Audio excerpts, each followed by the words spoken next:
Thank you so much, Colin, and welcome, Colin, to the OTF Connects moderating team. It's great this year. We've got 4 new moderators. I know you've all been used to the voice of Louise Marie-Long, and now we've got 4 new voices to join us and help us out with OTF Connects. Hello, everyone, and welcome to OTF Connects. We're delighted with the rich program that we have up so far this year, and new webinars will be going up later this week, and I'll tell you more about it at the end of the session. I would like to thank each and every one of you for giving of your own time to join us tonight. It's so wonderful to have representation from across the province, and always so great to have new participants joining us. It's my pleasure tonight to welcome Garfield Ginny Newman from the Critical Thinking Consortium. He'll be facilitating tonight's webinar, Supporting Canadian and World Studies Through Student Engagement. Garfield has done a lot of work for OTF over the years and has facilitated quite a few webinars for OTF Connects over the last 4 years. In each webinar, I'm always amazed how Garfield always pushes our thinking.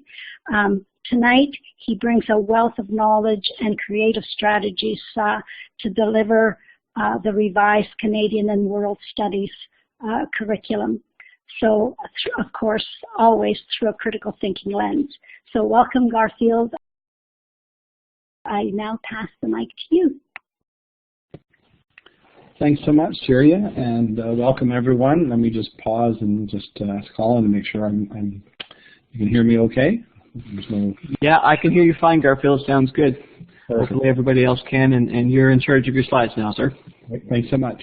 So as Colin said, I'm going to have lots of invitations for you to jump in and either use the mic or type in the chat box. And I want to start right off the bat, just getting a sense of who's with us tonight. So if you could let me know, in particular, Canada and World Studies, what grade level, if you're at high school, is there particular, if it's grade 11, is it the American course or a geography course? Like what in particular would be your interest?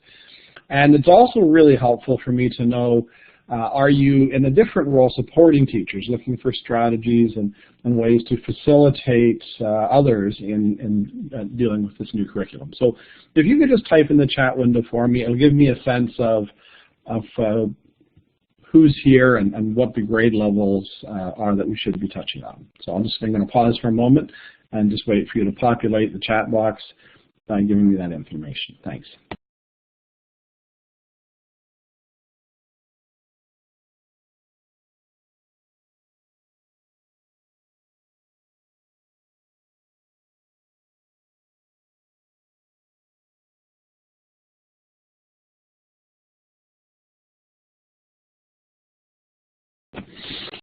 Great, thanks. So this is interesting because it looks like a predominantly secondary audience tonight, which is wonderful to see. So now if I've missed a few of you and there are some elementary or some junior intermediate, let me know, but I saw lots of secondary.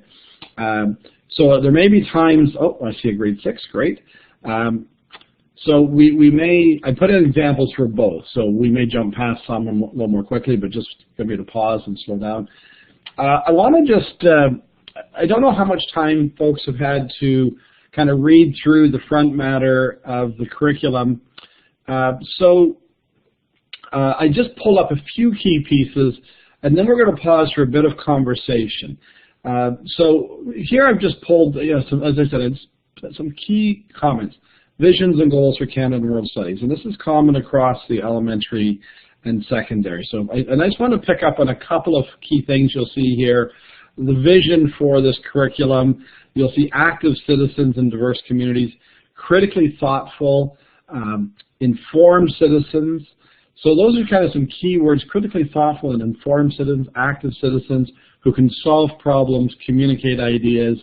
This is the intent or the spirit of the curriculum, if you will, because as we get into some of the more detailed pieces, I think we always need to keep in mind what was the intent or the spirit of the curriculum. So that's a first piece, and we're just going to do look at a couple pieces.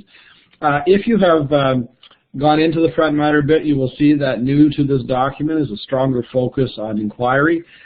This is why I think we're seeing in a lot of boards a lot of interest in inquiry, and we're going to visit that in more depth later.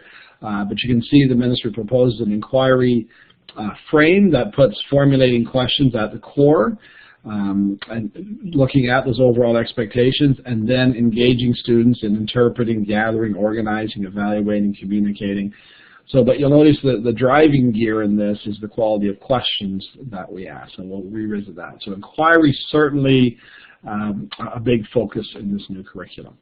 And the ministry put this diagram in to kind of link the pieces that I was showing you. The vision, the goals, the citizenship framework are kind of the pieces that, if you will, that we want to put in, and that students would then work from specific expectations in the center, broader overall expectations, and then big ideas, so that they want to, the other piece I want you to note here, on the left of this diagram, applying the concepts of disciplinary thinking. So you can notice that this is another new addition. It's been around, we've been talking about it for a number of years, but it's made its way into the document.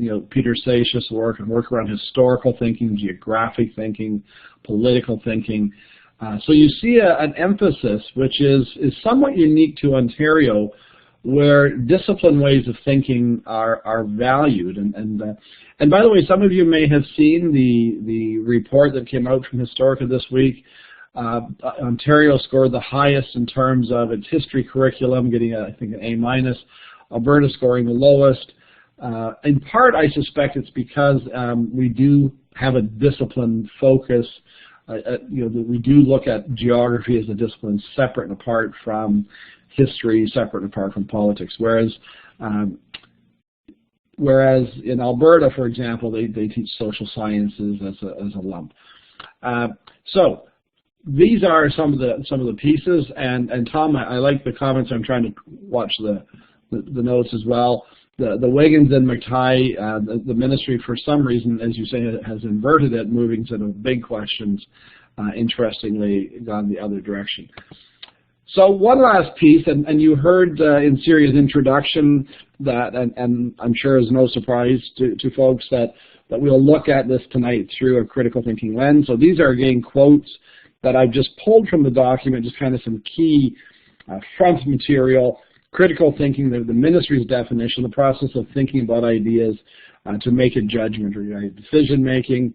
Critical literacy, capacity for a particular type of critical thinking. I'm very happy to see that the ministry recognizes critical literacy as a subset of critical thinking, going beyond the literal meaning. And then through an inquiry process, using metacognitive skills, that students will interpret information they generated through a disciplinary thinking. I want to come back to that piece.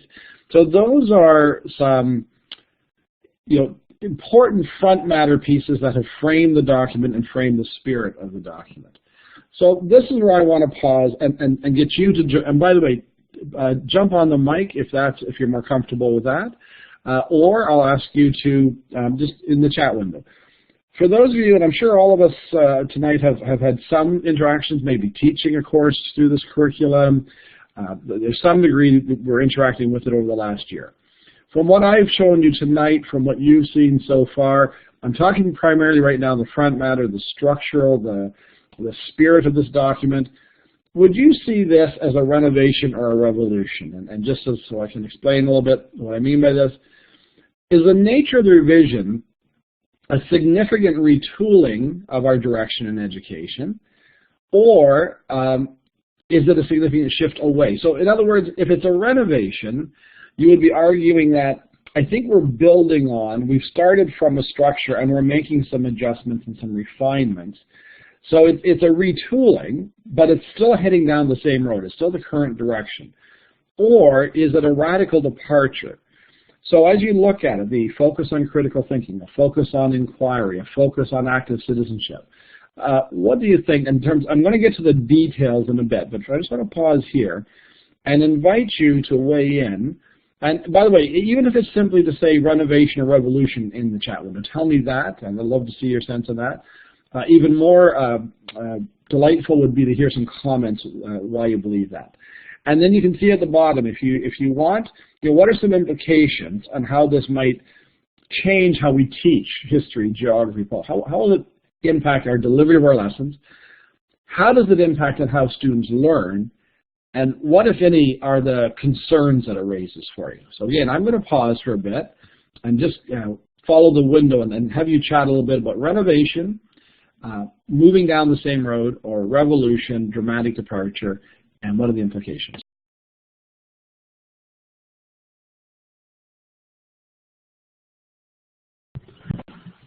I'll jump in here. I see there's lots of people typing. If you want to jump on the mic, feel free just to hit the talk button and speak your mind. Okay, I'll get out of the way, but anybody who wants to do that, just jump right in. There's no trouble with that tonight.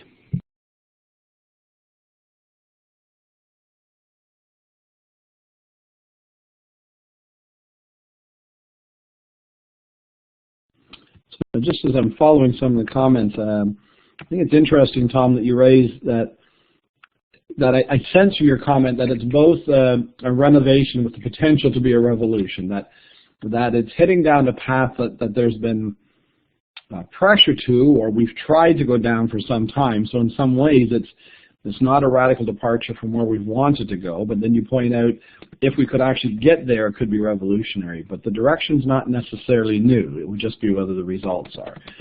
And then, Teresa, I like you're turning it back on the students, that they are making more inquiry, more connections to big ideas.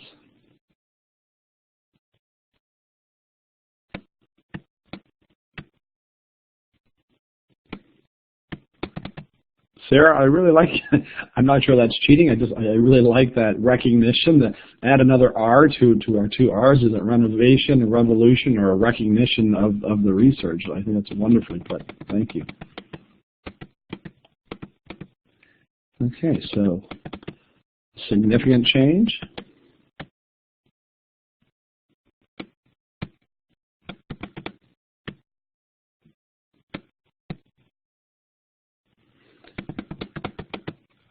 I'd love to get some people also to respond, Jade, to your comment, if others would weigh in on this, that you suggest it may be a revolution with the focus on a conceptual understanding and broad themes rather than specific knowledge.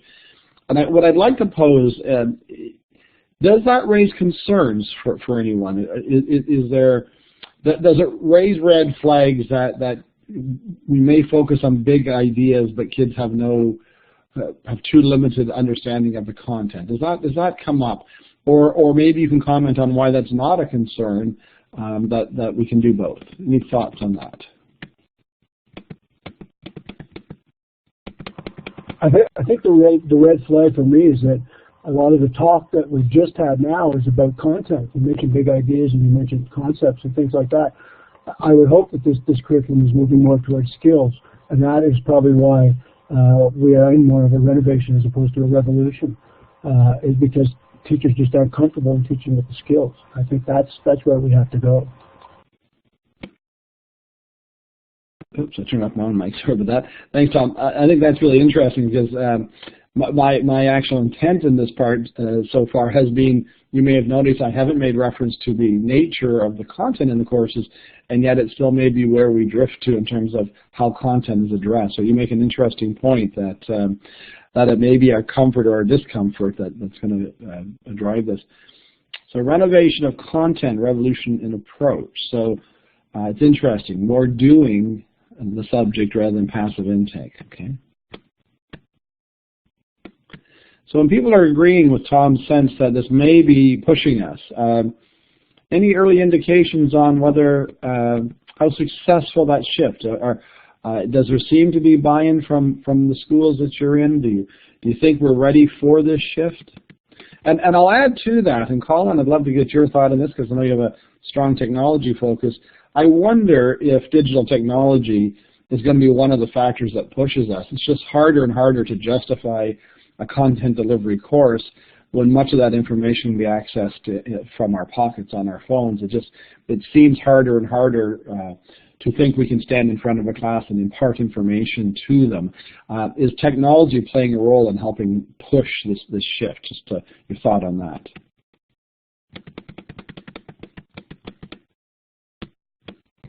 You had to start pushing my buttons, eh? I was just going to sit here and listen. I think so, Garfield. Everybody, I mean, and it's a bit of a trite thing to say, but everybody says, oh, if you can Google an answer to a question, why should kids have to learn it, right? Which I don't necessarily agree with, because sometimes, you know, knowledge is still required for things. But at the same time, memorization for just memorization's sake is probably not something that we need to do very much anymore. But looking through inquiry, and then what can you do with that information once you find it, like connecting ideas and you know, pushing thoughts forward, and those kind of things I think become easily empowered with the use of technology. So I think that it may not be just because of technology, but I think it might be some of the things that are enabled by technology. People are realizing maybe now is the time to move towards some of those kinds of ways of teaching. That's just a quick off the top of my head, but it's in every subject. It's not just in Canada World Studies. It's just something that I think is going on everywhere. Great, thanks so much for those comments. I want to shift a little bit, but I'm going to bring you back to the same question. And even though we have a primarily secondary audience, I think this is still insightful, because sometimes we can be stuck within our own division. So I want just to show you, this is the heritage and citizenship strand. I've just pulled some of them. And I'll give you just a quick overview, because I'm going to come back. I do want to shift to a content focus. This conversation that we just had was intended to say, you know, is the approach different? Is the focus, are we shifting the focus in a dramatic way? This is around the content. So just so you see, and I'll give you a quick overview from my take on it. Others, please jump in. Grade 1, roles and responsibilities. Not only is that not really that different from what we've done for a long time, it's also not that different from what goes on across Canada, in fact across North America. Grade 1 tends to be roles and responsibilities. Grade 2, family, communities and traditions, again not that different. Grade 3, where we start to see a shift, years ago we called this the pioneer unit, then we started calling it early settler communities. Now it's communities in Canada. So we've changed the language. The real shift here is you can see it's the various communities. It's trying to broaden, so it's not just European settlements, but Jewish settlements, African Canadians, First Nations as well mixed in. And so I put some notes in here. There are some shifts in terms of the content.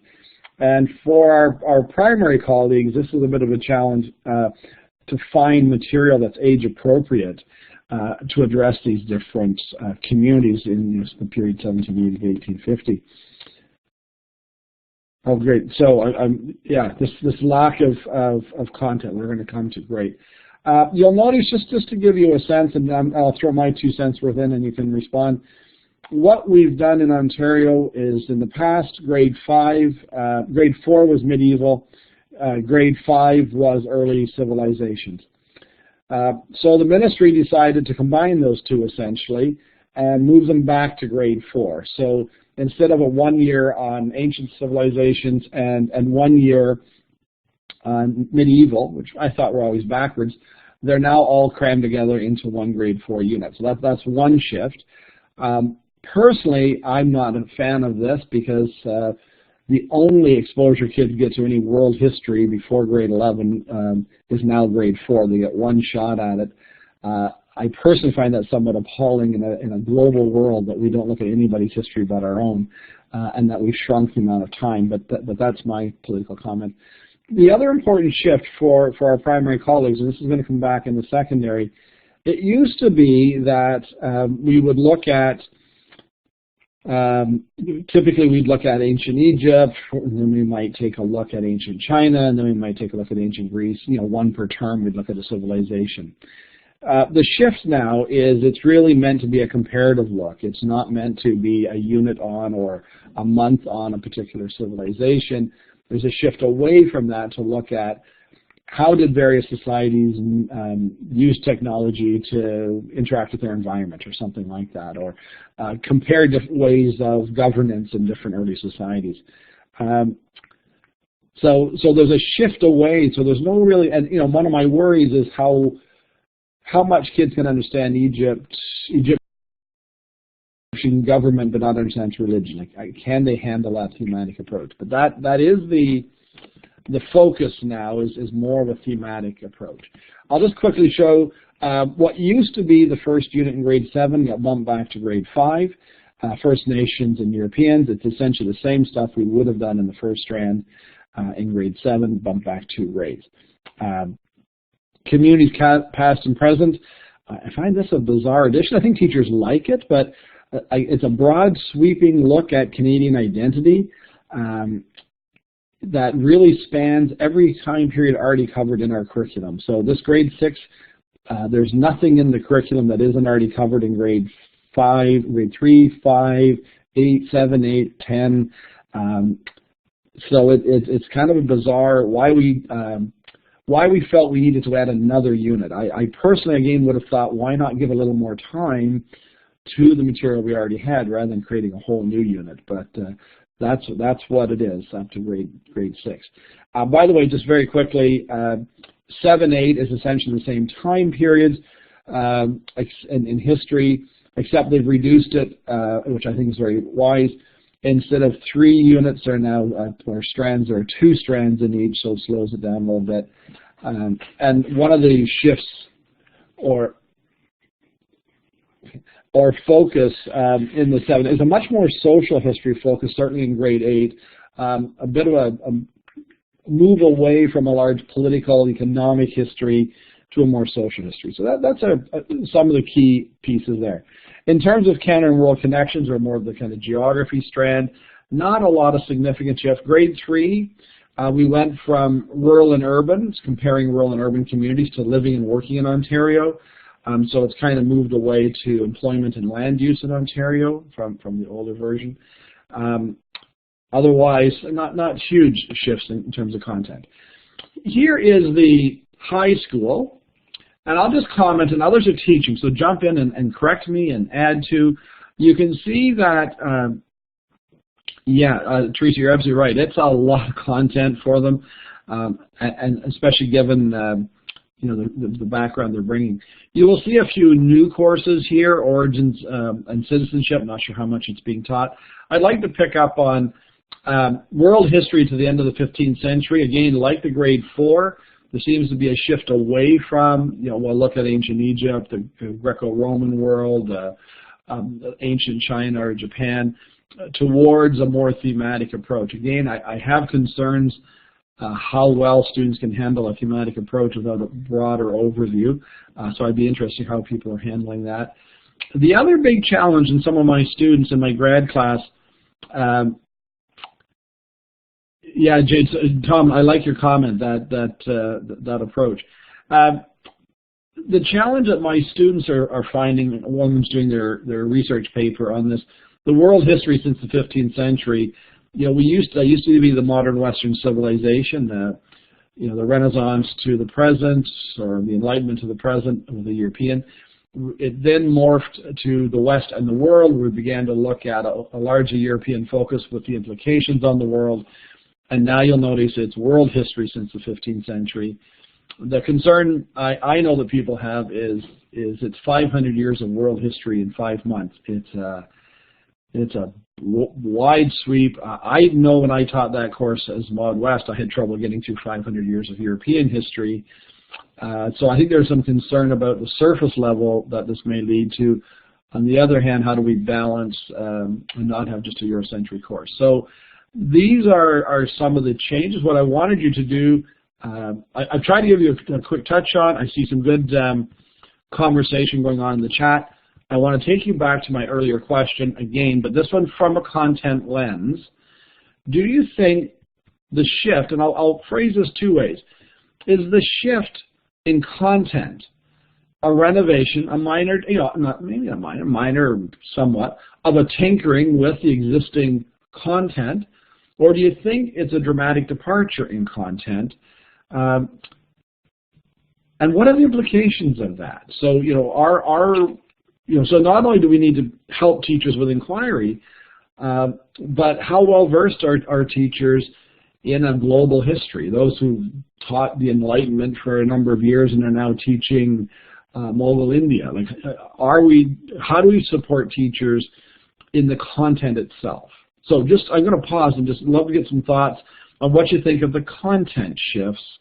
Do you like them? Are you concerned by them? Is it a minor adjustment? Is it a significant shift? So I'm going to turn off my mic just for a couple of minutes and take a look at some comments.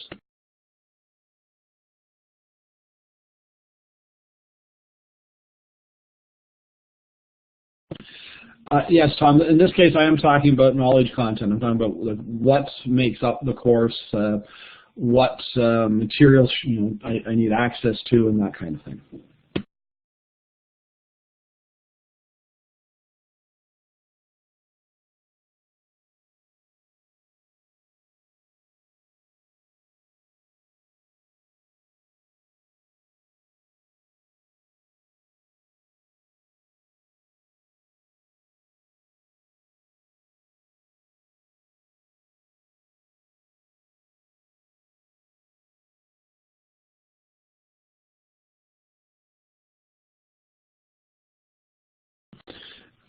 All right, so thanks for these comments. I'm going to begin to transition us from, big overview, first half hour, just this is some of the shifts in the curriculum, and just start to look at some approaches that might be helpful and might help us address some of these concerns. Now, sorry, I'm just trying to read the final comment.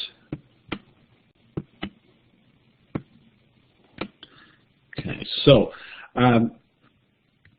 by the way, just as an aside as we move forward, one of the shifts certainly happening in many areas in terms of the research is a shift, and I want to make sure I make this clear. There's a shift away from talking about skills development towards talking about competencies, and the reason for that is a recognition that there are discrete skills, and there are broader competencies. Reading is a competency, and it is a competency by definition is the connection of a variety of related skills to an area. So, for example, I need to be able to decode words, infer meaning. Good readers, a competent reader shows you. So, a competent historian would have a number of skills connected, and so a lot of the conversation lately is, what are the core competencies that we want to work on? And some of the ones cited, Michael Fullen's 6 C's, other provinces of similar things that they're talking about, being able to innovate, to think critically, to communicate effectively, and so on. So I want to just, and I'm seeing a number of comments that have already started us down this road, so I want to just pause and do an OCI with you. So an OCI is a strategy I developed that invites students on an issue to identify what are the opportunities that something presents, what are the challenges we need to be concerned about, and what does it get me wondering about? I'm not sure if it's an opportunity or a challenge, but I wonder. So let me give you an example that I often use with students just to get them started. Imagine if the Trudeau government decided that they're going to pass a law that all cars have to be painted yellow. What opportunities would that present? What challenges would that present? What does it get you to wonder about? So opportunities might be lower cost because there's only one color. That's easier to see, yellow's visible. That invest in yellow paint. The challenges might be I can't find my car in the parking lot. That hailing a taxi cab in New York would be impossible. Those kind of things. I wonder if people would hang things from their mirror to get their car to stand out. I wonder if there'd be shades of yellow. And so in the end, you say to kids, looking at all the opportunities you've generated, the challenges you've identified, and the I wonders, do you think this is something you would embrace? Green light, go forward. Yellow light, caution, slow down a bit. Red light, bad idea, we should stop. What I was hoping we would do just for a moment, if you could just, teaching through inquiry. I've sensed from your comments some excitement, a lot of support for it. I want to just do an OCI, and you can just maybe type in opportunities and a new note on challenges. What do you think are the benefits of the opportunities inquiry offers us as teachers, as educators in the classroom? What are challenges we need to pay attention to or be concerned with? And does it get you wondering? I wonder if over time, and I don't know if it's a good or bad, but it gets me wondering. I'm just going to give you just a minute or two. If you could type in some opportunities, challenges, and any I wonders around teaching through inquiry from your experience so far, or you're reflecting on it, or what you're seeing here tonight. So opportunities, challenges, and I wonder about teaching through inquiry.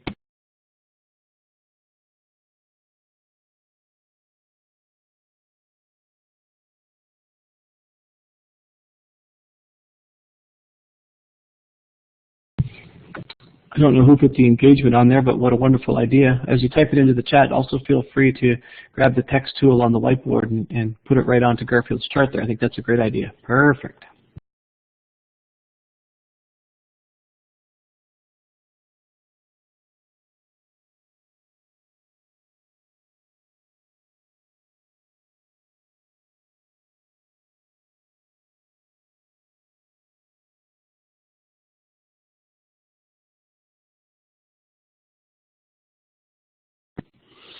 Some really interesting comments.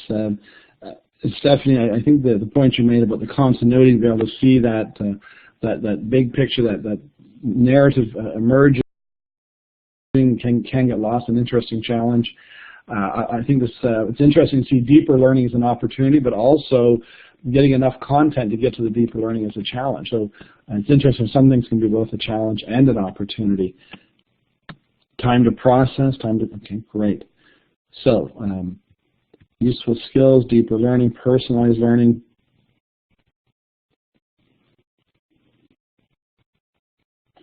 Now I'm curious, I see enhanced students' capacity to develop informed judgment.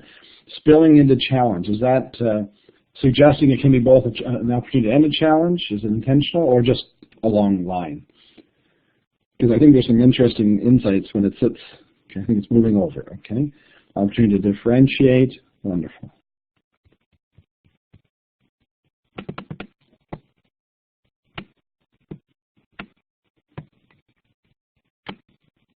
Great, thank you, Marie.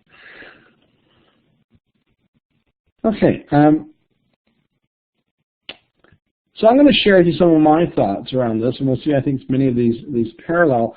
And I'm going to set this up.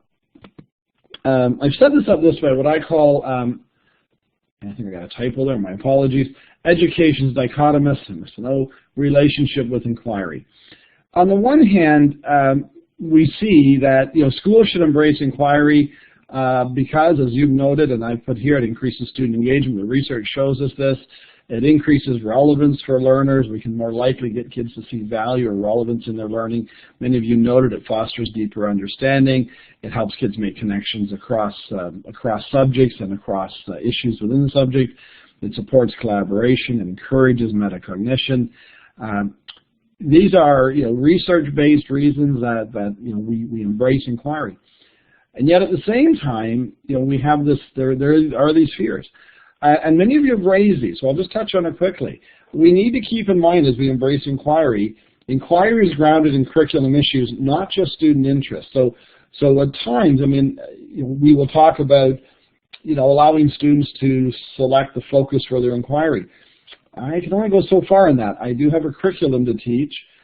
Confederation, whether I like it or don't like it, is in grade 8. It needs to be taught. So it's not a wide open. We don't yet have a curriculum that says to kids, we just want to develop your historical inquiry skills and the content is up to you. You may want that, but we don't have it. We have a curriculum that does set out, in broad terms, but does set out time periods and particular issues. That curriculum content has to be addressed through an invitation to think, but many of you have cited, if I don't have enough background knowledge, I can't engage in a meaningful way in the curriculum. When we throw things too open, students can become overwhelmed if we don't build the intellectual tools that they need to support inquiry. Simply saying to kids, explore what you like, but not helping me think about credibility of sources and not helping me know how to ask good questions, how to make connections. I would argue, and I'll see in a moment, that we still have, we have an important role to play if inquiry is going to be useful to kids.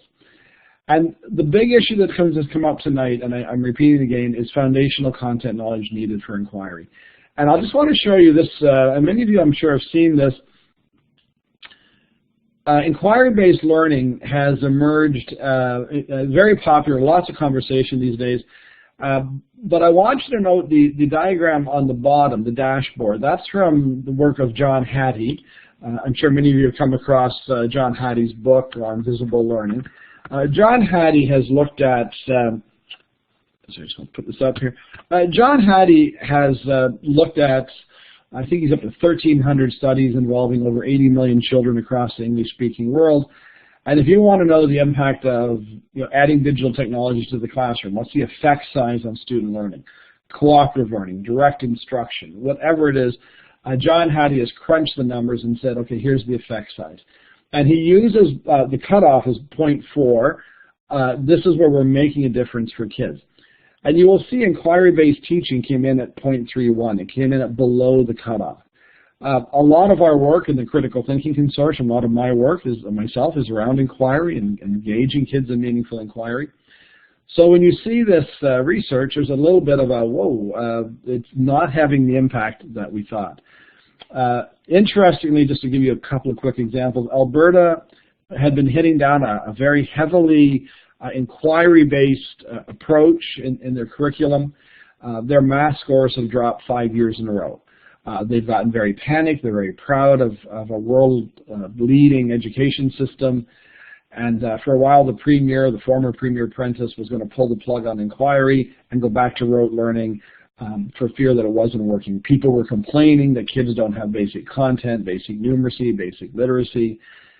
We wrote a paper, if any of you are interested, just published in Canadian Education on the basics in inquiry, in which we argue that education has created a false dichotomy, that we've set up this belief that either we embrace inquiry and then we don't teach kids content, or we do rote learning with content but we don't invite inquiry. And so we would argue that we shouldn't be believing that you can't teach kids content and an inquiry approach. So the two go together, not separated. And Tom, I think you make a really good point. I will still say, and we need to move our curriculum even further from, if we want inquiry to be at the real core, we still have a fairly prescriptive set of expectations to some degree. So I want to address this issue that inquiry has not had the impact that we've wanted. It's been underwhelming, and as a result, there's pushback. I can tell you, I'm leaving tomorrow night for Calgary to work with schools. I'm often told, be careful how much you use the word inquiry. It's become a dirty word here. So there's pushback happening as we're embracing it, and I want to address that. Here are some thoughts that I have if we want to make sure inquiry works. And I think, first of all, we have to see inquiry as a disposition. And Tom, tell me if I'm correct. And I think this aligns to what you were saying. Inquiry is a disposition. It's not necessarily a particular approach. Problem-based learning, project-based learning, case studies, discovery learning, they all embrace an inquiry approach. I would argue that inquiry needs to be seen as a disposition. It's a way of learning, a way of getting kids interested in learning. It's not a step-by-step approach. Secondly, I would suggest to you that we still need to teach content and discipline knowledge. Kids need to understand the discipline within which they're working, and they have to have some broad understanding of the content so they can engage with and explore. I would argue, and we're going to look at this, disposition to inquire means we have to routinely frame lessons that both build content knowledge and discipline knowledge around what we call, in our recent book on creating thinking classrooms, we use the phrase thinking to learn, learning to think. That we know that the most powerful learning for kids happens when they're invited to think about what they're learning.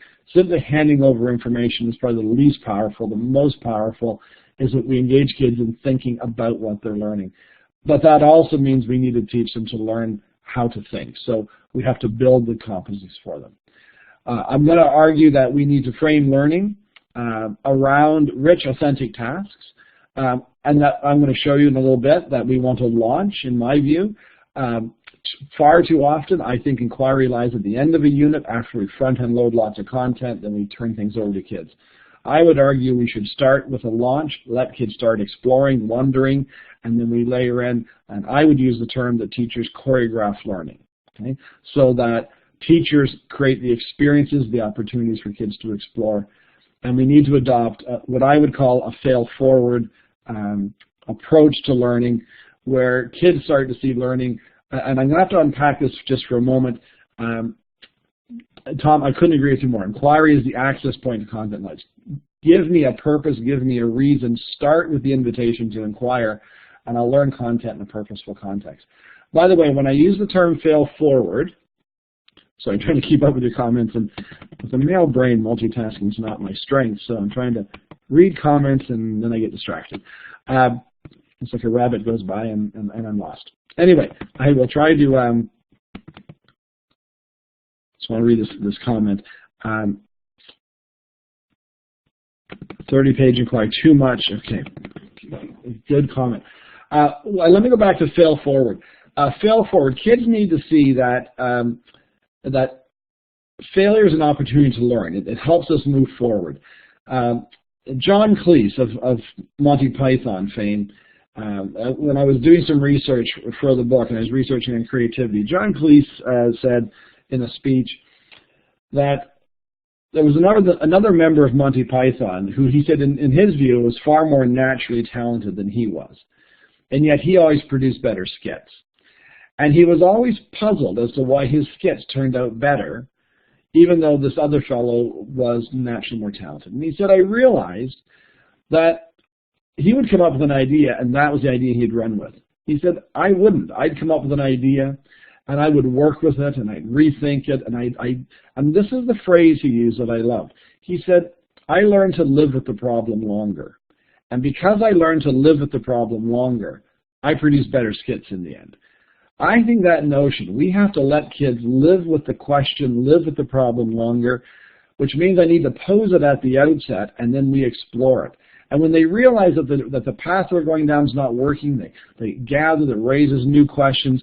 Again, I find there's still far too much front-end loading information, then give kids the provocation towards the end. We want to make inquiry the driver. Failing forward does not mean it's okay to fail your unit test. It means it's okay for the first answer you gave not to be the best answer. We'll continue to explore it. I'll try to make this more concrete. I do want to pause for a moment because this is where, I'm thinking, I'd love to get your support and fire a few things in the box. I had someone say to me recently, but shouldn't we sometimes just follow kids as they wonder? And I thought about that, and I like that term, follow the wanderer, they said. But I wonder if it's a guided wonder. See, I get concerned about an aimless wanderer versus a guided wonder. What I mean by guided wonder, helping children ask powerful questions, helping them think about what sources they might use, helping them build the competencies they need to do meaningful inquiry. Where I've seen inquiry fall down is we tend to get out of the way and let kids go, and they get lost and overwhelmed. So I'm wondering what you think about this notion of guided wonder, inspired by kids' questions, inspired by what kids wonder about, but guided by the careful teaching to make sure that they have the competencies that make that meaningful. Does that still seem too controlled to you? Do you think there's value? Because I'm thinking of developing a cascaded unit in which the topic is not defined, I'm thinking of developing a unit to share that would say, kids pick the topic, but I've set out the way I would choreograph the exploration to make sure it's meaningful. Guided wonder, thoughts on that?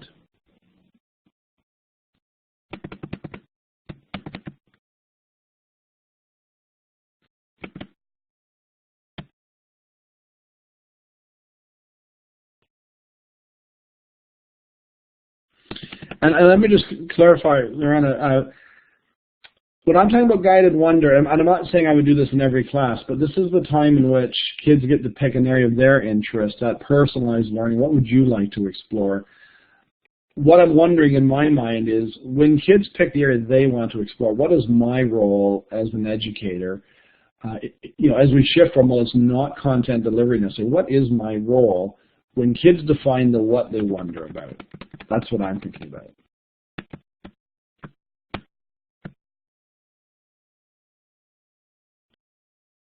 Good question, Jade. So this is one of the things we'll have to think about if I develop this unit. How do we differentiate it for different levels, different motivations? And Tom, when you say there has to be a good big idea, and who provides that? Is that inspired by the student's sense of wonder? Is it provided by the teacher?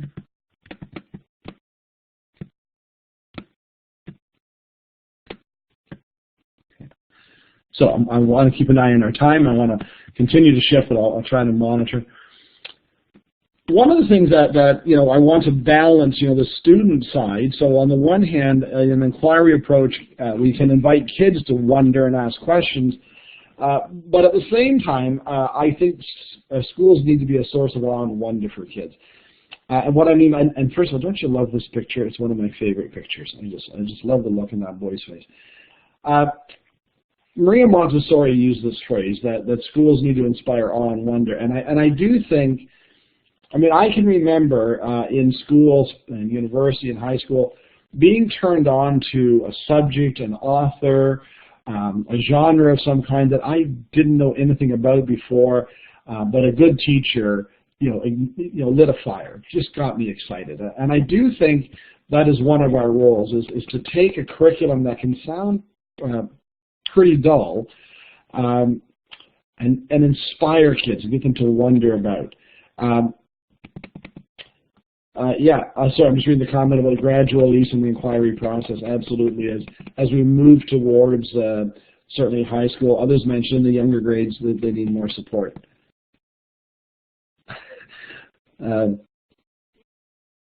Assessment gets in the way of wonder. I agree. I guess I'd say it shouldn't. I think it does. But assessment that's really meant to help nurture kids. We say in our chapter on assessment-rich learning that we'll know we're getting it right when kids eagerly ask us for more guidance instead of seeing assessment as an inquisition. And I think, Tom, you may be right that it gets in the way because kids often see it as an inquisition of their work as opposed to genuine guidance on how to explore and move forward. So here's and I'll do this fairly quick, and many of you will already know my view on this. I think schools are largely knowledge hierarchies, and what you have in front of you is Bloom's taxonomy. Many of you who have been to TC Squared sessions may be aware that we're not big fans of Bloom's taxonomy. I would argue many of the things that you're sharing tonight and as we move to inquiry are in fact impeded by Bloom's taxonomy. Bloom's taxonomy, and Bloom said in his 1956 report, he did set it up as a hierarchy that you must first impart knowledge, then work on comprehension, you work your way to the top. And by the way, at the top lies the deeper thinking and so on. If you don't believe me, I will offer two Ontario-centric bits of proof. One is our achievement chart. You will notice in our achievement chart, we separate knowledge and understanding from thinking. I have yet to have anyone tell me how you could assess for understanding in which kids aren't thinking. I do not know how children show understanding in the absence of thinking. So, by the way, I don't know how you communicate effectively, considering purpose and audience and stuff, without thinking. I've had many teachers over the years say, I don't know the difference, I'm not sure I understand this in application and thinking. So notice what we've done. Our achievement chart is very much a Bloomsian document. It's assess for knowledge and understanding, then move towards. If you want me to give you one other example, any of you teaching grade 10 history, and you can chime in on this if you'd like. The content in grade 10 academic and applied is virtually identical. What differs are the verbs. I went through the overall expectations. Okay. And I want you to know, in grade 10 academic history, it's something like, I won't have it exact, the verbs are describe, analyze, assess, describe, assess, describe, assess, analyze, and so on. The applied course, every single overall expectation begins with describe. So what we've done is we've said for applied kids, well, they can't really get into the deeper thinking, Bloom's taxonomy. I want to argue that when kids believe textbooks to be truth, we've got a knowledge hierarchy. When I deliver a lecture and kids don't question it, it's a knowledge hierarchy. When you show a movie with a worksheet and kids are simply to gather facts or information from the video, that's a knowledge hierarchy.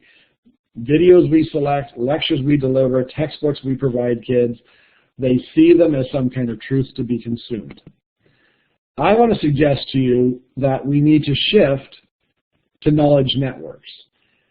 And this goes to the core of what you've been talking about this evening, putting relevant, engaging questions at the core of learning. And you'll notice my arrows go in multiple directions here, because kids may respond by first sharing what they already know and then beginning to construct a response. They may share and then reflect on what they've shared, then start to investigate. They can go in multiple directions. But what lies at the core of building knowledge networks is engaging kids in a question that they want to explore that's meaningful. And I love this. There's a book by David Weinberger called Too Big to Know. It came out about 2 or 3 years ago. And his notion is that in a digital world, an information world, there's just way too much information for any one person to know. And his subtitle, which I love, is "The Smartest Person in the Room is the Room." And that, to me, really captures moving from knowledge hierarchies to saying, well, no, we have important issues, problems to think about, and the way we're going to do it is putting our heads together. By the way, Weinberger would go on to say, and that room isn't defined by the concrete 4 walls that kids learn within, but is the virtual room. It's the how do we tap into an expertise much broader than the classroom.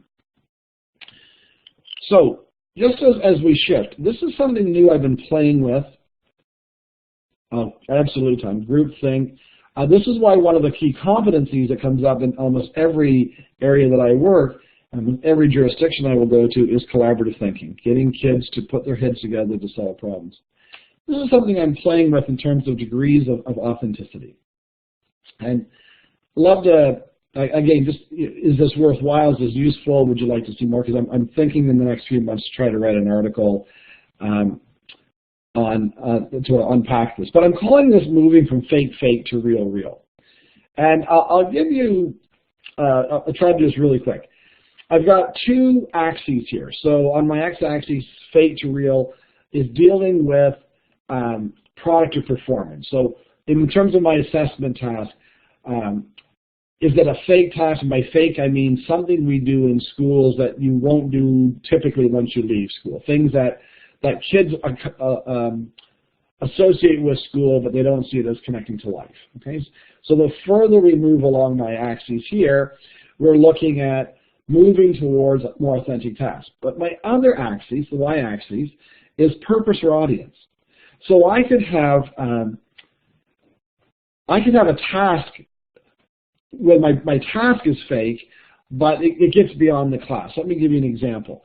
So my audience, from fake to real, when it's just the teacher, you work hard, you hand in your paper, the teacher takes home the weekend, marks it, comes back, gives it to you, no one else ever sees it. I would say, well, that's fake. Okay.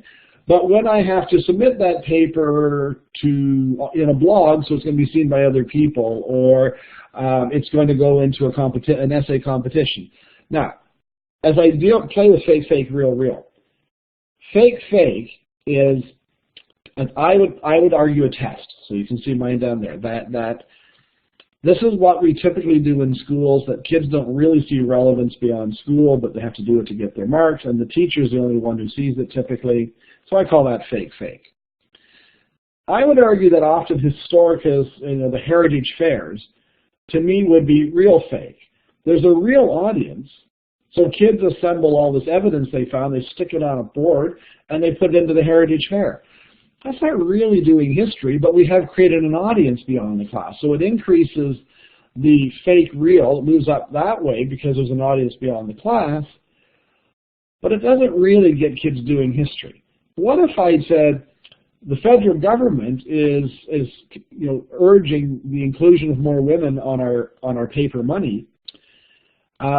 For the Heritage Fair, you have to make a compelling case for a woman or group of women that should be adopted for use on the bills, make your case. Like what would that move me more to real? Give me a purpose. I put some samples down here for you to play with, but what I want to think about is where I have tasks that are, by the way, I could have an authentic task but no audience.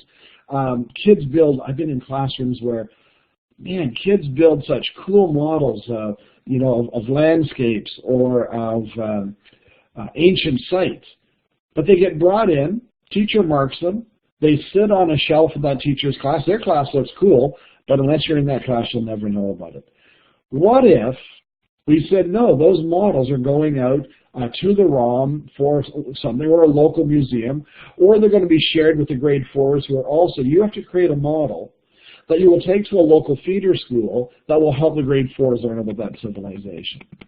Like, what if we got kids to start thinking about how do we make your task more authentic, but also create the purpose and audience that's more authentic? So, quick thoughts. Worth exploring further. When I say exploring further, unpacking in more detail what we mean from fake to real, unpacking in more detail how we do it, how we make it feasible for teachers, how technology can support us in this. Is this a worthwhile piece to pursue?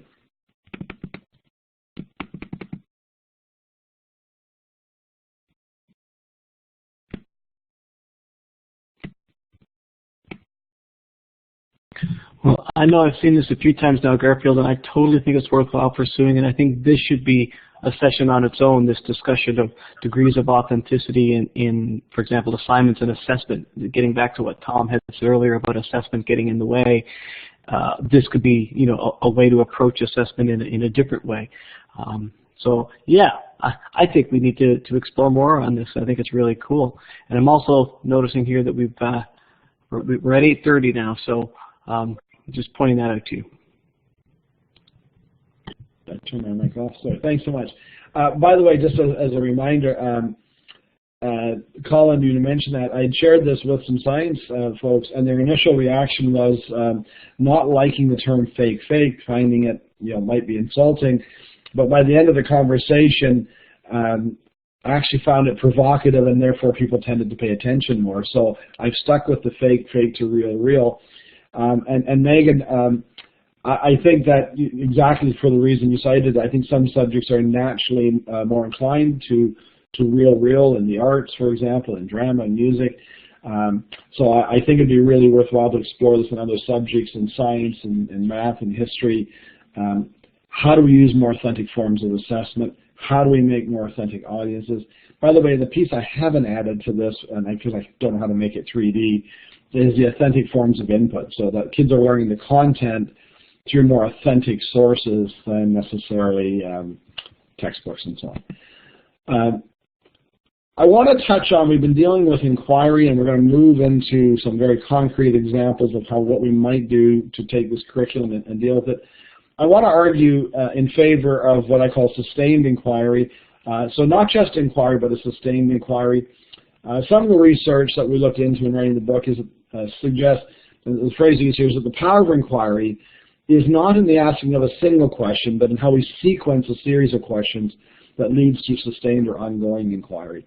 That the real power of inquiry is not, each day what question will I ask today, or what will my next inquiry question be, but helping kids see the connections across. What's the text? That's a good one. So I'm interested in how do we help kids take, and this goes back to the Tom Cleese piece, how do I give kids a rich, provocative question and invite them to explore it over time so that I sequence a series of questions? Let me give you an example. Grade 10 Cold War applied class. How do I get grade 10 applied kids interested? What could I do in the sustained inquiry? And so one of the things we did is we showed a video clip from How I Met Your Mother, in which Barney Stinson, is often in that show, was diss Canada. So we showed a clip where Barney's, Canada just doesn't matter, is what he said. And the question kids were asked, is Barney right? Canada just doesn't matter. Okay, over the next few weeks, we're going to explore a variety of things that happened after World War II. And you have to either develop a response that agrees or disagrees with Barney, but what evidence would you use as we start to explore conflict in the peer, whatever? Did Canada matter in the arts, culture, geopolitics? And kids would respond. So we started with a show that kids at the time at least were watching. Part of what I'm talking about, by the way, is inspired by games. I think we really need to adopt a more gaming approach in education. This is not to say that I want kids playing these video games, but I am intrigued by why people are willing to invest so much time in games. And let me just share a little bit with you about where this is coming from and then how we can capitalize on it in this new curriculum. When I was looking into Angry Birds, I found out, by the way, that at its height, Angry Birds was being played 200 million hours a year around the world. Okay, so at its height, 200 million hours of time invested in people launching Angry Birds at these pace. Why? What is it? What is it that game developers have figured out that we should pay attention to? So I'm wondering that, and I was in Spain, in Madrid, working at a conference, and the keynote speaker before my keynote, talked about sustained attention. And this was a brain research conference. And she pointed out, by the way, I don't think that Angry Birds is as mindless as you might, I think people are suggesting. It actually is a physics-based game which requires strategy. But again, I'm not arguing that we use Angry Birds. What my interest is why does it work? Why do people invest time in it? And Judy Willis, who researches in the field of student motivation, she pointed out, she talked about how do we get at sustained student attention.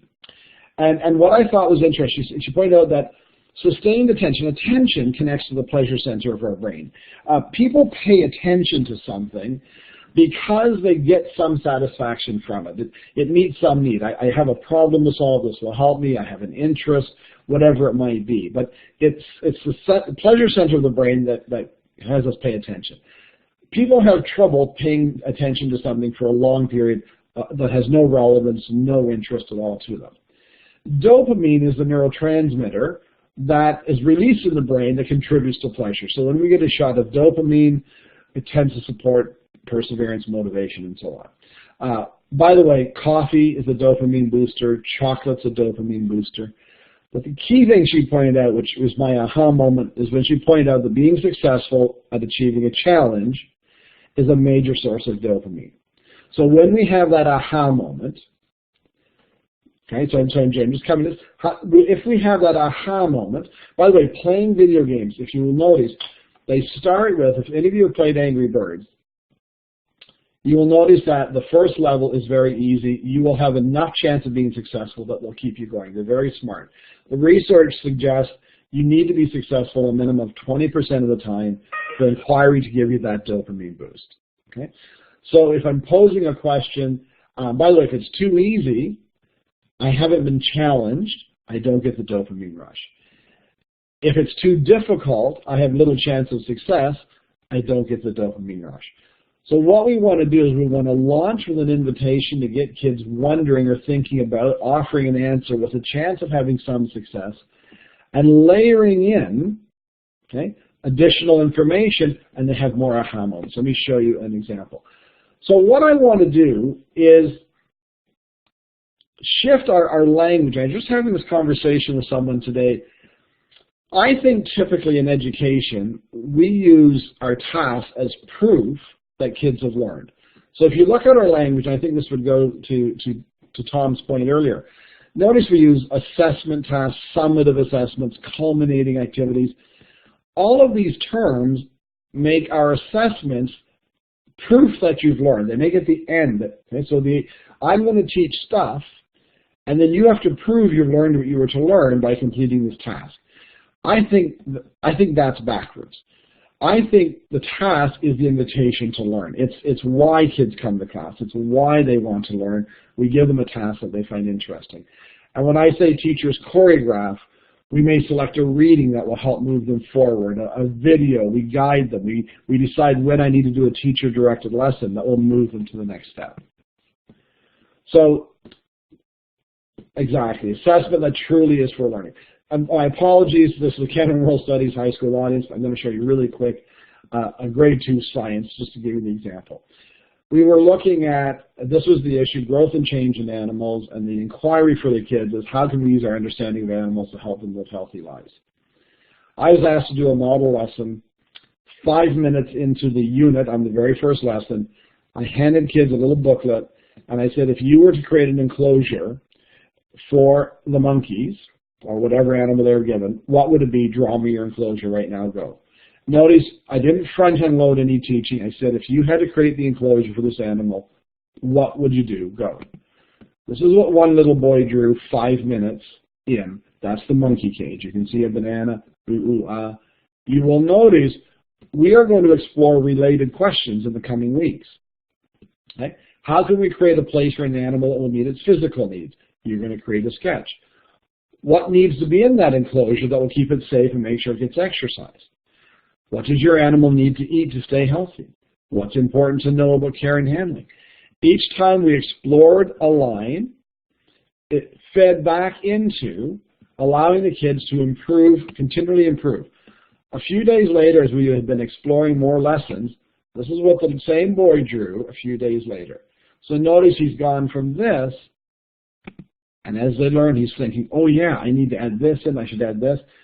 When I went back to visit the children a month later, they had several pages in their journal filled with new ideas, emerging ideas.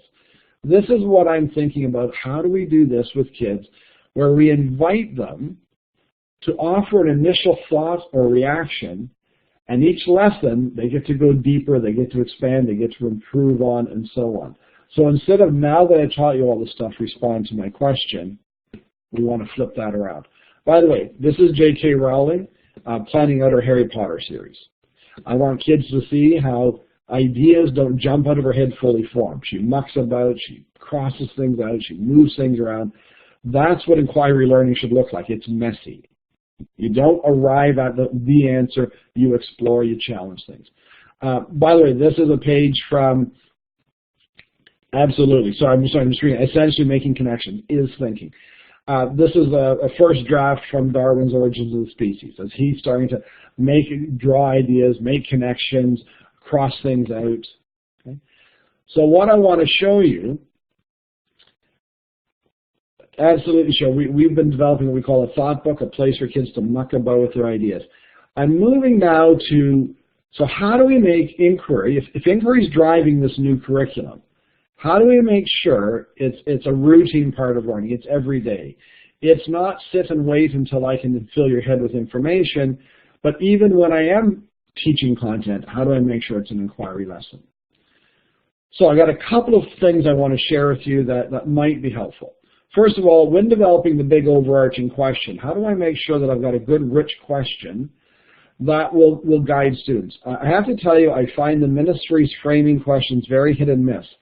A lot of them are still lists or content recall, but they're not truly inquiry. They don't really invite kids to explore and arrive at a reasoned judgment. So, I find some are helpful, but not all. So here's what I want you, as I'm framing an overarching question, and thanks, Tom, for that comment.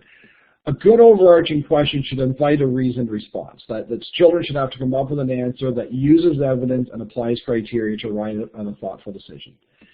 A good overarching inquiry should invite a tentative response that allows kids to offer an initial thought, but then affirm that, refine that, add to that as the learning builds. So a good question will invite kids to make a decision, but allow them to reframe, rethink that. Alicia, that's a tough one. I can look one up. We'll talk about that in just a minute. It should be iterative in nature. So this is coming up throughout, that we've got a question, that we'll revisit it throughout, we'll unpack it. It should transcend the particular. So instead of, I'm not as interested in this particular battle or this particular event, as I am what it tells us about. So we want questions that invite kids to think in a broader term. Those are the big ideas. So it's the details are the support that I use to get at that bigger idea. Good inquiry questions are generative in nature. That they should typically lead kids to ask other questions that will help them get at that question. And lastly, they should be arguable or generalizable. This is why I'm saying questions that the ministry poses that essentially say, I'll give you an example, it's not from the curriculum, but how has the Canadian government promoted a common identity through its programs? That's a list question. Here are 6 ways they've done it. One of the most powerful ways would be arguable, but how have they isn't. By the way, the reason I put generalizable is really for our math colleagues, because often in math I can't argue, but I can generalize a rule or a principle. Right? So let me show you, Megan, in response to your question, happy to send this. I do have a PDF, or as you see, you can access it. But I think an even more helpful page. So these are the 6 things that would guide me in saying, is that a good question? But this is the page I've been developing to say, if you look at a question that's in the ministry document, my apologies, I'm framing here. If I were to look and go, that's really not a good framing question. It doesn't meet the criteria. Hello, no one is available to take your call. Please leave a message after the tone. Sorry, just waiting for this. Okay. So then what I want to look at is, well, what's at the core of the problem? Why is this question not working? So I've identified what are commonly, 5 issues that commonly get in the way of good inquiry questions. So sometimes the question's too factual. So when you look at it, well, to answer that, kids would just go into their text, or they'd go online and they'd find reasons and they list them and they're done. So what I've started to list are ways that we can tweak that. So invite considering the most important. So find 6 factors that contributed to the Holocaust. Okay? Of those 6, which 4 do you think were the most significant in bringing it about? So as soon as kids have to select from their list, I've moved it from a factual to a judgment. Or I might ask for 2 or more hypotheses that might explain, as you gather your evidence, which is best supported. So I'm moving it from simply assembling evidence to judging. Sometimes questions are too convergent. I find this one a lot. In fact, I'm just working on some material for a history class in Alberta. Maybe I can find you a quick sample, because I was just reading this before. And a question they asked, how has the Multiculturalism Act shaped your identity? That's a list. Here are 5 ways. What's the most powerful way would be a judgment. By the way, it's also convergent, because the question directs me to an expected answer. How has the Multiculturalism Act shaped your identity? It hasn't. But notice the question requires that I have to arrive at the same judgment. I see a lot of these, especially in English classes. How has the author made effective use of whatever? What if I don't think they did? Am I allowed to disagree with that? So convergent questions direct students to a conclusion that we want them to draw, meaning it's not really inquiry, because I didn't get to arrive at my own decision. Okay? So what we want to do is open it up. You can see, to what extent has the Multiculturalism Act shaped your identity? Limited way, somewhat, a significant way, opens up the questions. Okay? You can read some of the details. Sometimes questions are what I would say, they're too tangential. That your question is really not getting at the curriculum or the core idea of the curriculum, and you've kind of gone off on a tangent. Or it's too specific. That instead of getting at a rich inquiry, it's focused on one piece. So you'll see some suggestions. And too predictable. Sometimes questions are just, that doesn't really require deep thinking for me to arrive at that conclusion, because it's an obvious conclusion. Was Terry Fox a Canadian hero? I doubt we're going to argue against that one. Megan, give me an example of, sorry, I thought that question was directed to me in terms of see an example, and you're talking about, are you talking about questions or the thought, the journal? Okay, let me just I'll watch for that response. So I don't know if this is helpful, but it's my way of just helping to, no problem, thanks Megan. It's my way of trying to help us tweak when we look at a textbook question and say, it's really not a great inquiry question, here's what I could do to tweak it. Or that framing question the ministry set up really doesn't lead kids to a reasoned judgment, but here's something I could do to tweak it. So it's just trying to provide some handy ways. Tom, just looking back to something that you mentioned, and I think worthwhile to mention here. If kids are going to inquire, they have to be able to ask good questions. And if the question they're asking is, why did the government scrap the Avro Arrow? That's not a critical thinking question. It's a factual. I can go look it up. I Google it. I found out that there was no market. It was too expensive, and the Americans wouldn't support it.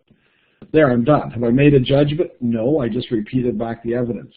Was it a wise decision for the government to scrap the Avro Arrow? Oh, that's a judgment question. So I think we have to help kids see, do you have a good inquiry question? Is that going to lead you to gather evidence that helps you make an informed and reasoned judgment, or is it going to lead you to writing a list? Because invariably you will say to that student, that's not a great thesis, it's just a statement. So this is to help there.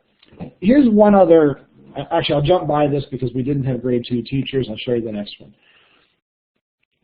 My theme earlier, I just want to back up and stress this, was how do we make inquiry a routine part of learning?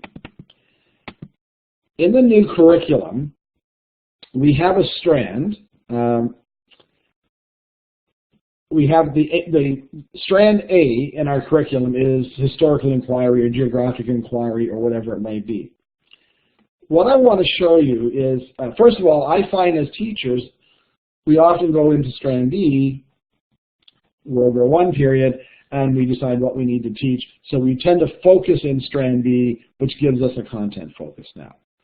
And often strand A becomes, I'll meet those expectations when kids are given an independent project to do or a research paper. I want to suggest to you that we want to infuse, if you want true inquiry going on in a sustained way, I want it infused every day. So I call this a learning goals matrix. So I'll go back to high school. This is the one from strand, I'm thinking the third chronological strand, the second. So it's strand C, the Cold War period and beyond. Across the top, I've pulled out all of the expectations that deal with, if you want, skills development or the process, okay? Analyzing, formulating questions, selecting and organizing relevant information, assessing credibility of sources, right? Oh, that's a great question, Tom. I love that. I'm going to steal that. Interpret and analyze information. Notice all of those are the doing history. It's what we need to teach kids on how to think like a historian. On the left is the what. Now I need to tell you, I pulled out on the left all the verbs, all the EGs, all the sample questions, because I wanted to get down to just in a nutshell, what am I to teach in this unit? Now you're getting one page. I'm happy to send out, I've got 2 or 3 of these units done and civics as well. What I wanted to do here is on the left side, this is the what we're to teach according to the curriculum. Across the top is the how we should engage kids in thinking. Pick any cell and it marries to. So tomorrow I want to get my kids looking at developments in science and technology and the impact on lives of Canadians. That's the what. How am I going to engage them in thinking? I'm going to get them to formulate questions, assess the credibility of the sources they use, and analyze information. So those 3 boxes get checked off. So notice what I'm doing is saying, so what would be the topic focus of my lesson tomorrow or next week? How will I engage kids in thinking about it? And what I'm doing is making sure that I always link a way of inquiring and thinking to a what. But there is never a content lesson that is not married to a way they're thinking. I hope this is helpful. What I want us to do is be able to look when I'm planning a unit, just make brief notations, lesson 1, lesson 2. At the end, I should be able to look across any expectation and see that at some point it's been addressed, or I should look down any column and see at some point it's addressed. If I have a complete row or column empty, oops, I've missed it. By the way, if I find that formulating questions is filled in many, many, many times, but analyzing evidence and information only once, geez, maybe I need to balance that. I got kids asking a lot of questions, but I don't pause for them to analyze information so much. So at a glance, it would give me a sense of how we're bringing these two together. So this is what I want to do to say, how do I do this on a daily basis that inquiry drives learning in my class? Well, I do it by bringing the expectations together that address that. This is one for grade 11, the world history. Again, similar idea. I've taken the curriculum. So if you want any of these, drop me an email. Let me know. I can send exactly. That's exactly sure you've captured nice. The dance between content and skills. But they should always be playing together. I want to be able to say there is never a lesson in my class that is me delivering content to kids. It is always driven by they need to learn this content by engaging with these skills. Tom, tell me if that connects to, I think it's the point you were making earlier, yeah, okay. So I want to show you, we don't have a lot of time, I want to show you a few examples of structures that I use to get there. So this is a sample question that I might ask kids early on. Which countries were responsible for World War I? By the way, notice I'm not asking this question at the end. I'm asking this question the very first. The kids walk in, boom. I ask kids, okay, we're going to be looking at World War I. Which countries were responsible for World War I? And kids have to set the dial. And they can say, primarily Britain. More Britain than Germany. More Germany than Britain, primarily Germany. And if I really don't know, put it in the middle balanced. Now, by the way, this goes on my wall. Each day we look at some more information. Kids are going to be invited. Do you need to shift the dial? Have you changed your mind? What's your new evidence tell you? I provide kids, again, I could give you this. Did I put it in here? No, I'll come back to that. I give kids a graphic organizer that has the dashboard that you see in small down the left-hand side repeated about 5 times. On the right, space to gather their evidence. Each lesson we teach, kids pause, what new evidence emerged? Now where would you put? I can track the evolution of their thinking over time. Okay, I can see if they've been willing to shift. The child who never wants to change, they want to stay. I believe Germany, and I still believe Germany. I'm sorry, Megan, I don't know. I would tell kids leave it balanced then. I'm not sure which one had a more, then put it in the middle, leave it balanced, and we can shift from there. If kids want to say Germany from the beginning and leave it exactly there each time we go back, I'm fine with that. As long as you have a more compelling argument, a more supported argument, you can leave it wherever you want. So this idea, by the way, shift the topic. It doesn't matter what the topic is. The notion is that I give kids a provocation. I invite their response right off the bat. Okay? And then as they learn, we work on open-mindedness, using evidence to support, and they work their way through the unit. Let me show you just a couple of other examples. Using a ranking ladder. If we're looking at climate change, here are 6 factors, all impact climate change. They're not all equally important. If you could put 5 of these on the ladder, which 5 would you put on? Which one would you leave off?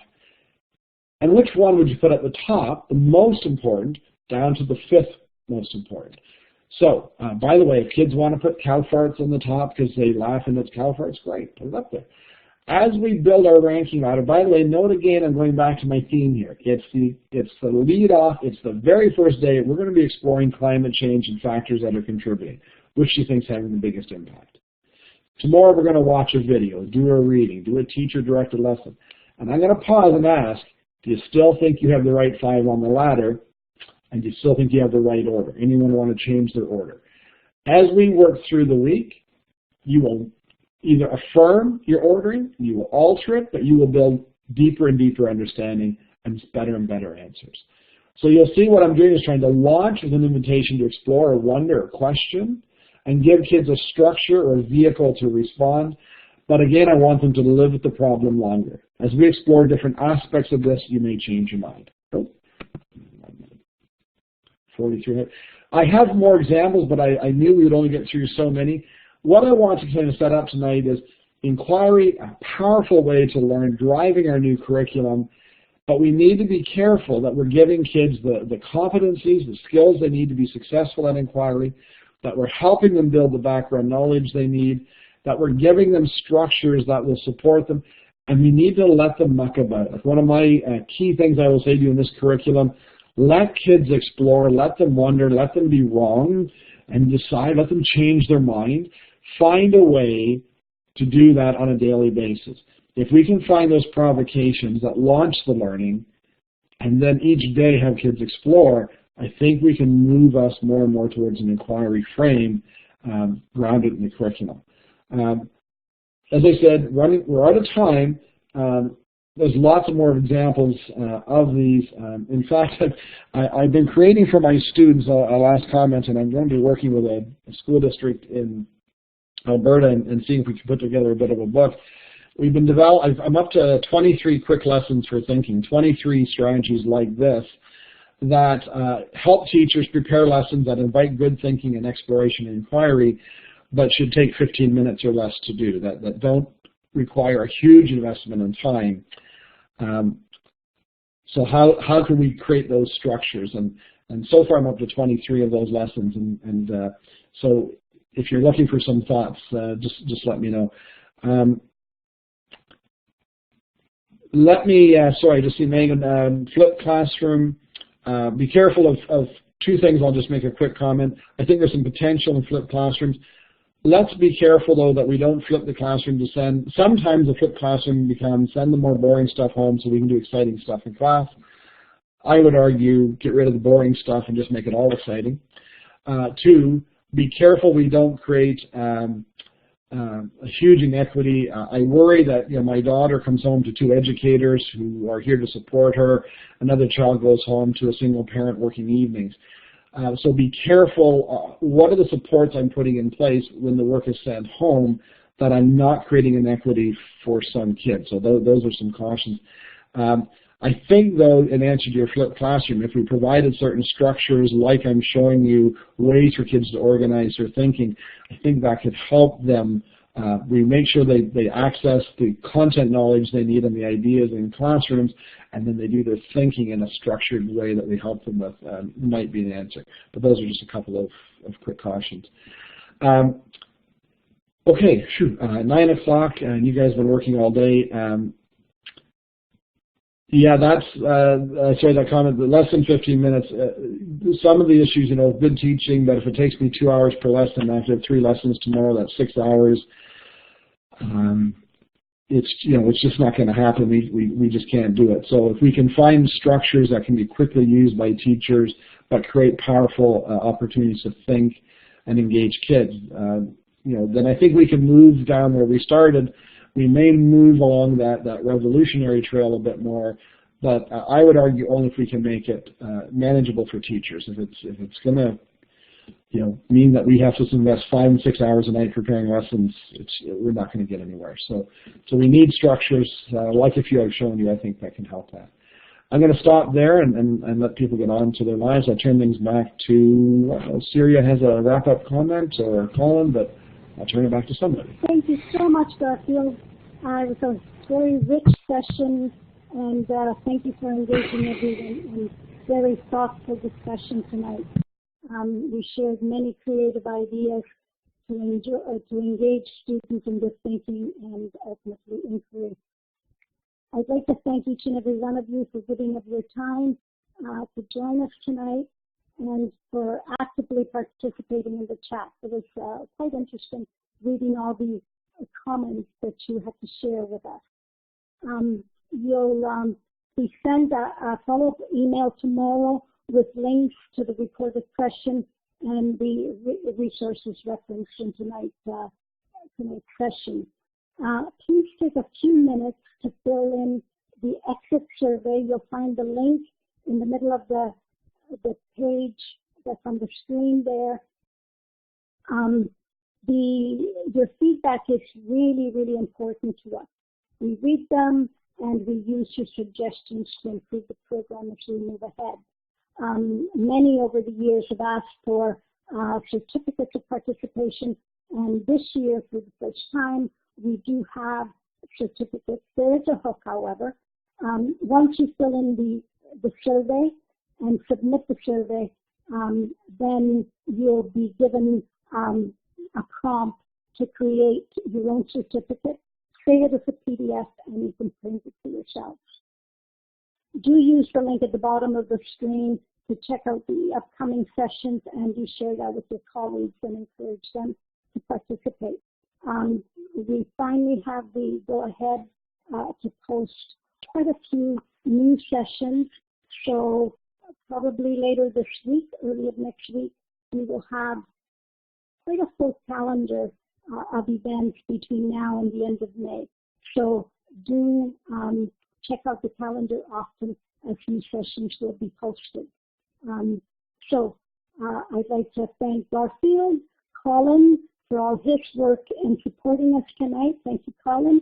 And thank you to each of you for giving of your time to join us tonight. Have a good evening.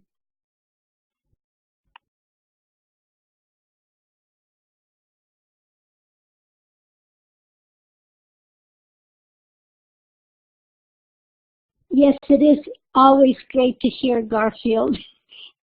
He always has so many thought-provoking ideas, so thank you again, Garfield.